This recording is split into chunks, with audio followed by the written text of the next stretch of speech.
पाठवली ना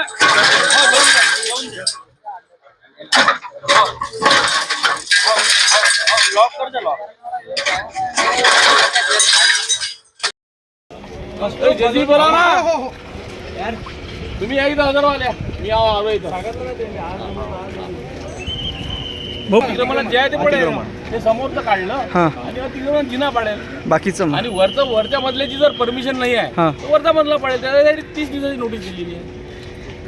त्याच्यासाठी 30 दिवसाची नोटीस दिलेली आहे काही नियम वगैरे आहे ना